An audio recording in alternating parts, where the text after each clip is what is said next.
Welcome to the Pastor Chira Show. I'm Pastor Chira, and today we launch. We launch into new mindset. We launch into new territory. We launch into new relationship.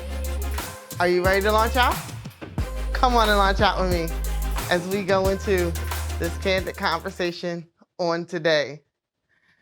And today, I guarantee you, you are not ready for this conversation, because I'm not ready for this conversation, because this half hour is going to be so jam-packed with information, with inspiration, and just everything, because the young man that we are having a conversation with today is one that is full of wealth. He is full of knowledge.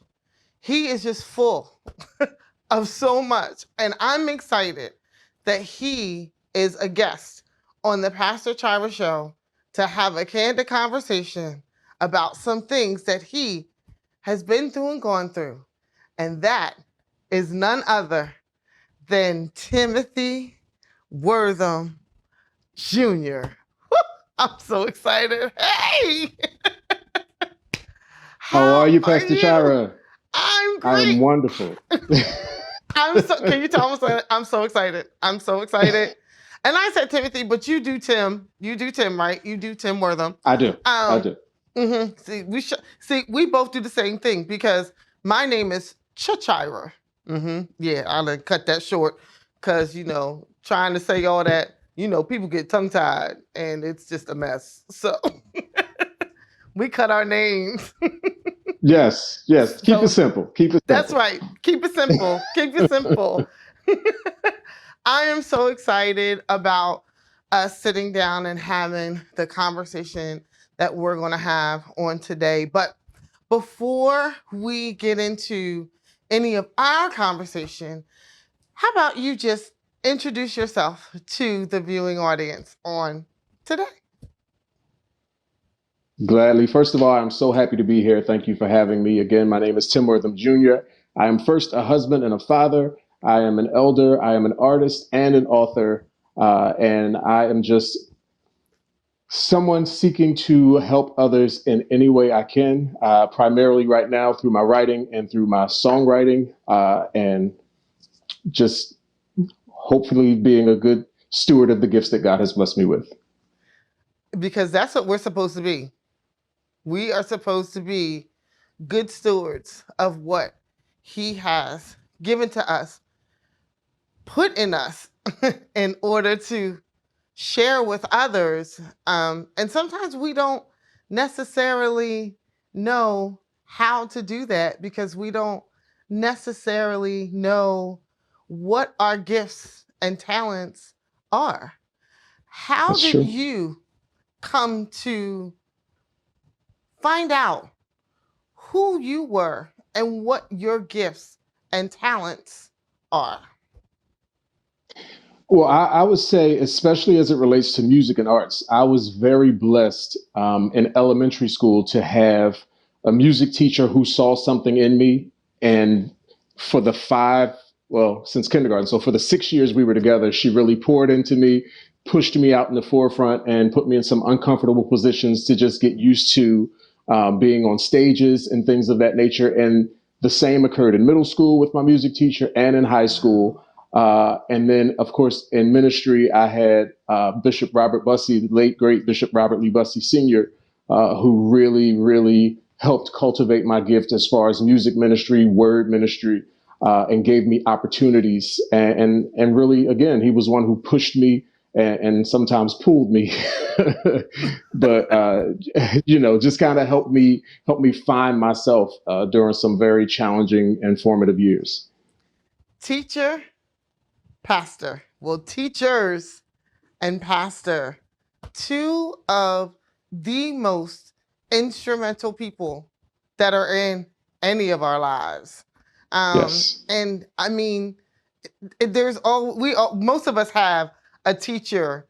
You have two music teachers who just poured into you and, like you said, pulled out of you. And I knew Bishop Bussey as what, listen, he was nobody, listen, if he saw it, he was going to get it out of you. He was going to Absolutely. get it out of you. And so that was your music part. The music part of you that they pulled out of you and they helped you mature in. Is it something though, even though it was something that others saw, was it something that you felt and that you wanted to pursue? Was that something that you wanted to pursue? Well, music was always a part of my life. My grandfather was a singer. He was in a singing group, and they would rehearse when we lived at my grandparents' home. They would rehearse there at the house. And so, even as a child, I can remember just hearing the sounds, of the instruments and their voices just echoing through the house. And I just always enjoyed it. I enjoyed it for myself. I enjoyed listening to it. I enjoyed creating. I was writing songs since I was in elementary school. I wouldn't want anyone to necessarily hear those songs, but they were certainly being written at a very early age. Right. And so it was always in me. I did not have a struggle acknowledging that it was a part of me, a part of who I was, and not just something that I did. And so with the music, was it always just one genre? Do you just do one genre, or are you in various areas of music?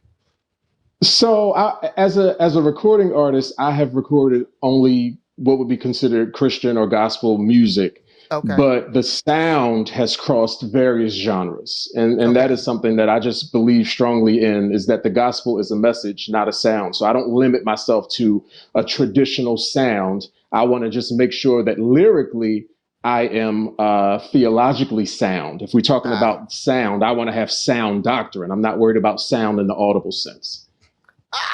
Now see, you done took a turn. You done took a whole turn. Yes, because sound, it's a powerful word. Sound is powerful.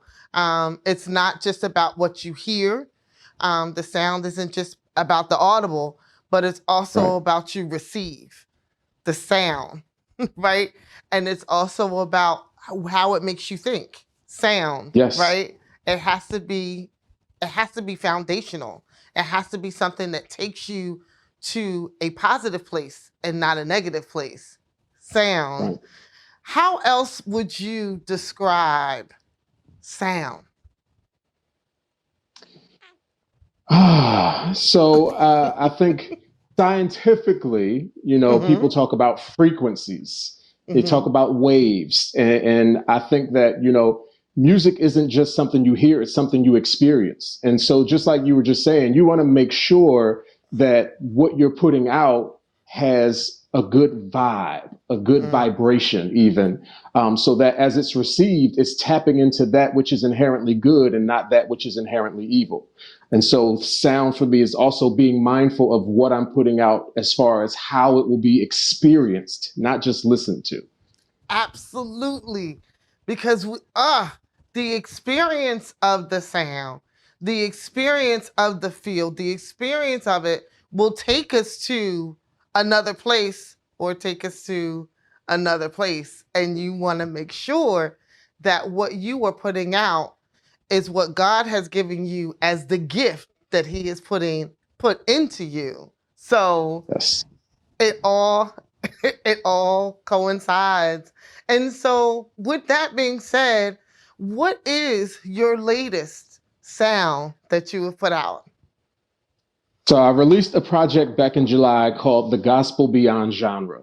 And again, it was a statement that I was making that says that, again, the gospel is a message and not necessarily a sound. I know there are a lot of fans of a very traditional gospel sound, choir sound.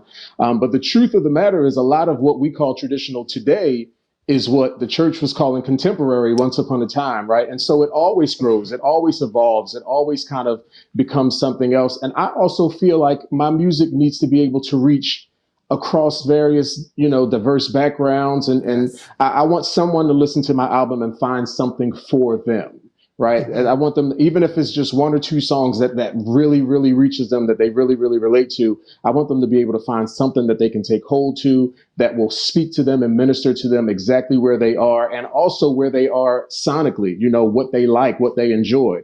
And Mm-hmm. so that was the goal of this project. Every single track on the album tackles a different genre.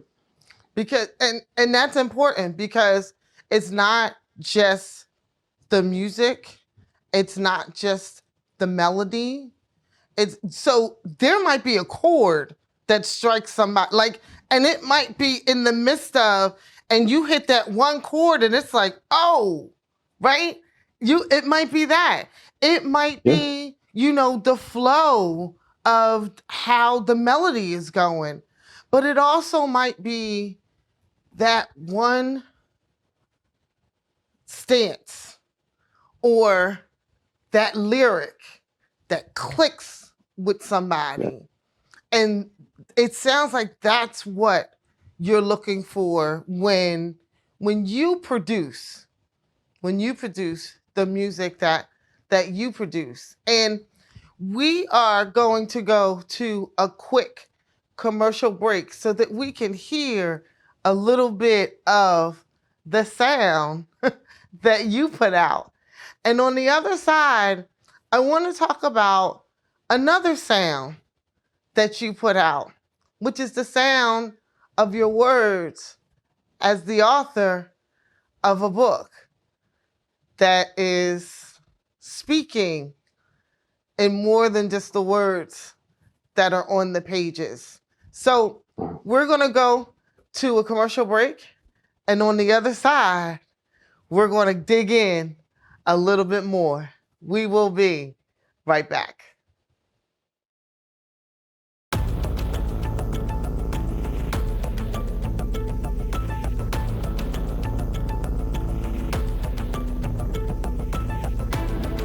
Full Effect Church's Global Alliance presents the 2022 Global Gathering Spring Conference, March 10th through March 12th. Powerful presentations from Prophet Mark Vereen,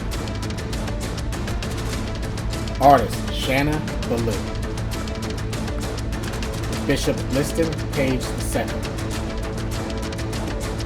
artist Anissa Fowler, Bishop Darrell Dove, workshop facilitator Christian Belton, the youth exposure by Sheree and Rich Tolbert, Pastor Archie L. McInnes III, and presiding Bishop Archie L. McInnes II.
We are back, and we are back with Tim Wortham Jr., and you just heard a little bit of his sound in the song, You. Where did that song come from for you? So I was writing, it started as an instrumental that I used to play with my band, and I started writing lyrics to it. And I worked with a producer. He's now out of Atlanta. His name is Hamilton Harden, and he was able to take what I was hearing in my head as I described it to him and really bring it to life as far as the instrumentation and the feel that I was looking for. And so I went down to Atlanta and we recorded it together, and yeah, the rest is history. Listen, and that sound is amazing.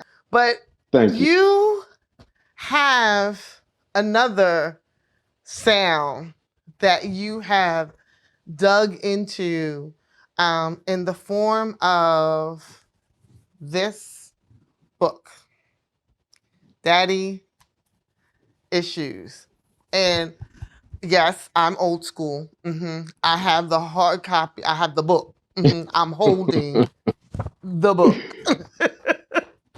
So, everybody goes to ebooks and Kindles and Yes, I need to feel it. I still carry my Bible. Listen, I'm that one. The big one too. I'm not mad at you. But we talked about this a little bit. Yes. This cover, this picture on this cover, it speaks so loudly. It speaks by itself. And then when you see the title matched with the image, it speaks. Where did this come from for you? So the cover or the book itself? Yes and yes. All right. So I'll start with the cover. I want to make sure I answer properly. Yes, so I'll start with yes. the cover. A good friend of mine, a local artist named Antonio Marquise, was preparing to do an art show. And he was headed to Atlanta, and he posted some photos of the art that he had painted that he was preparing to take with him. And I saw that image. I had already finished writing the book. It was in the editing process. And as soon as I saw it, I reached out to him and I said, I have to have it. And can it be the cover of my book? And so not only is it the cover of the book, but I purchased that original print from him and it hangs in my home because I thought, just like you, that the image itself was just so powerful and it said so much all by itself. And so I knew immediately that it was the cover of this book. Now, the book itself, I tell you, it was the single hardest piece of work or art that I have ever created. It caused me to have to take time really reflecting, kind of going back and revisiting some things and being introspective and really looking at myself and my responses and how I was thinking. But I committed to this project because I believed that it would help someone. And if that has occurred, if that does occur, then the challenge of writing it was more than worth it, because that's the purpose of this book is to help someone, either someone who has been where I am or someone who loves someone who has been where I am, that can help offer them some insight and some understanding.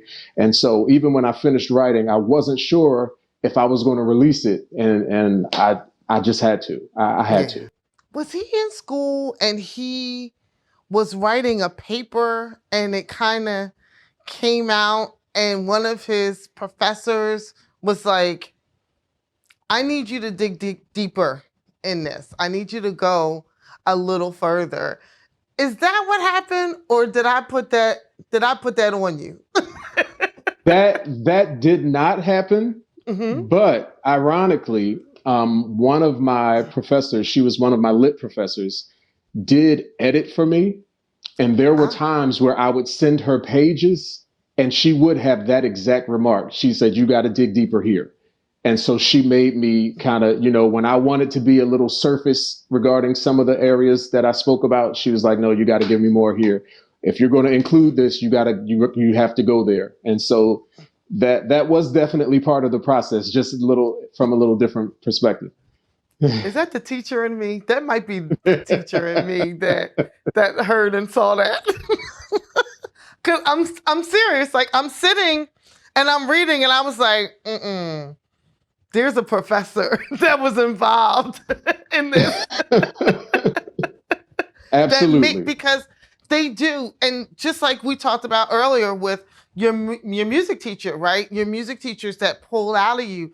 Our Yes. teachers, our professors, our instructors, they have a way of seeing things and pulling them out of us. And this had to be a emotional place for you to dig into um, this topic. Yeah. And I understand that you said like you had to dig in and pull out. But what inspired you to, and I know you said you want to help others, but how can you reach that audience that this is really to speak to pull out and help them through their daddy issues?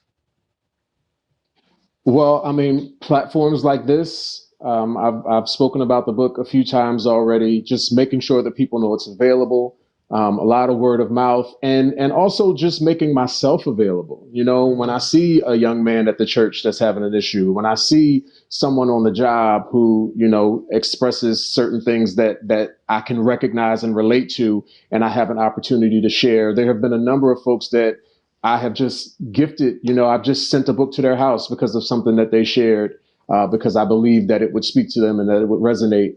I'm definitely just here to serve. So I'm open to sharing in whatever way God makes available. Uh, that's really it. Because it's all about what he says. It's all about what God Yeah. says. It's all Yes. about how God opens up doors and opens up ways, because there's so much going on with our young people and especially our young men. I had a conversation not long ago about, you know, how to reach our young men, because there is so much crime, there is so much hurt, there is so much pain. Like they're doing things crying out. Our young Yeah. men they are screaming for help. They are screaming for love. They are screaming for attention, but the right attention, but they're going about it the wrong way. And for to be, I'm going to say, humble enough or transparent enough or just to be able to say, I need help. What do you say to those young men that are out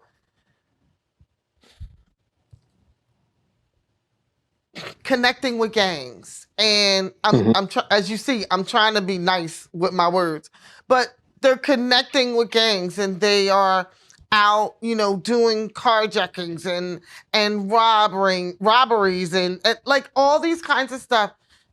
And honestly, I'm gonna say, as a female, and you can tell me if I'm wrong, it's all to get attention. They're looking for something. They're searching for something, because a lot have daddy issues Yeah. that because they haven't been around, mommies don't know how to be mommies, right? And it's just all kinds of stuff going on.